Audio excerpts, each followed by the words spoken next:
लक्ष्मण के अतिरिक्त कोई भी मेघनाद को मार नहीं सकता था, श्री राम भी नहीं।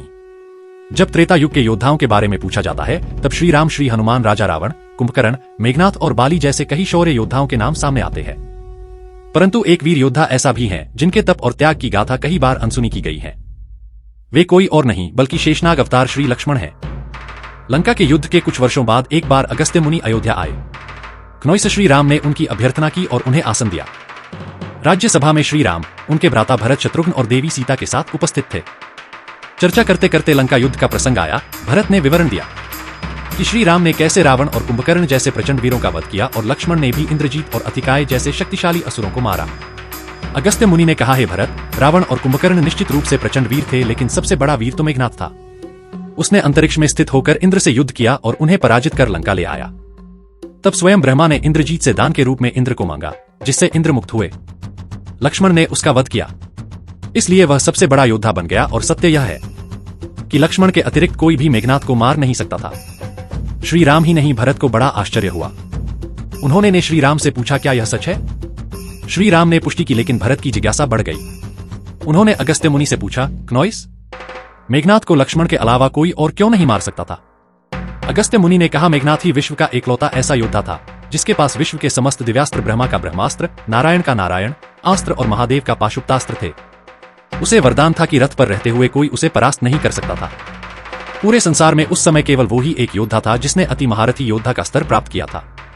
उसने स्वयं भगवान रुद्र से युद्ध की शिक्षा ली और भगवान रुद्र ने उसे रावण से भी महान योद्धा बताया था।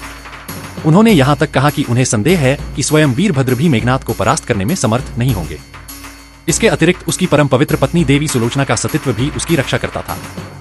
भरत ने कहा, हे महर्षि, मेघनाद की शक्ति का ऐसा वर्णन सुनकर विश्वास हो गया कि वह महान योद्धा था, लेकिन अगर बात दिव्यास्त्रों की है तो श्री राम के पास भी त्रिदेव के महास्त्र थे। हनुमान जी पर भी किसी अस्त्र शस्त्र का प्रभाव नहीं होता। लक्ष्मण भी महाप्रचंड योद्धा है, लेकिन उन्हें पाशुपतास्त्र का ज्ञान नहीं था जो मेघनाद को था। फिर भी लक्ष्मण कैसे मेघनाद का वध कर सके? और आप ऐसा क्यों कह रहे हैं कि सिर्फ लक्ष्मण ही उसे मार सकते थे?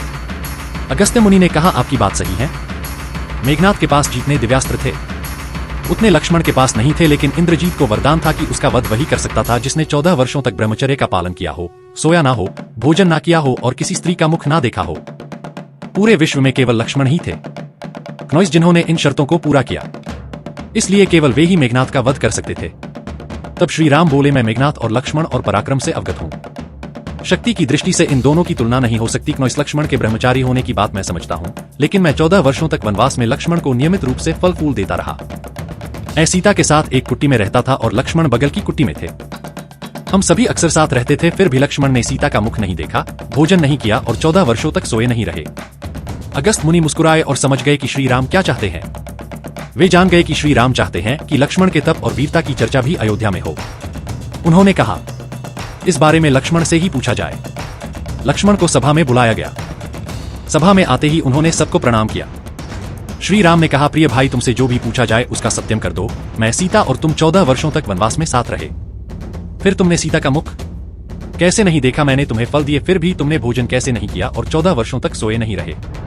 लक्ष्मण ने कहा, भैया, जब हम भाभी को तलाशते हुए रस्यमुख पर्वत गए क्नौस, तो सुग्रीव ने हमें माता सीता के आभूषण दिखाकर पहचानने को कहा। आपको याद होगा कि मैं केवल उनके पैरों के नुपुर को पहचान पाया था, क्योंकि मैंने कभी उनके चरणों के ऊपर देखा ही नहीं था।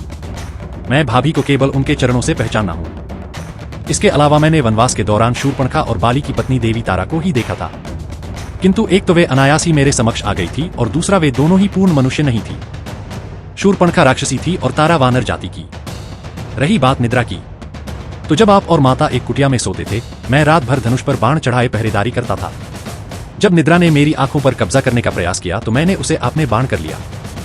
निद्रा देवी ने हार मानकर स्वीकार किया और मुझसे वचन लिया कि वह 14 वर्षों तक मुझे स्पर्श नहीं करेगी, लेकिन जब आपका अयोध्या में राज्य अभिषेक हो रहा था तब वह मुझे घेरेगी।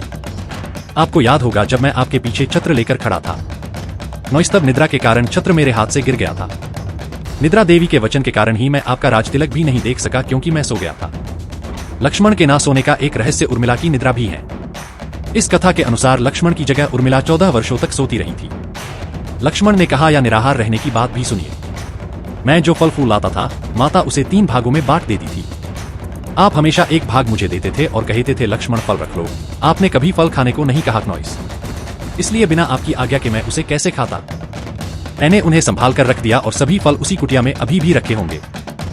गुरु विश्वामित्र से मैंने एक अतिरिक्त विद्या सीखी थी, बिना आहार के जीने की विद्या। इसी विद्या के प्रयोग से मैं 14 वर्षों तक अपनी भूख को नियंत्रित कर सका।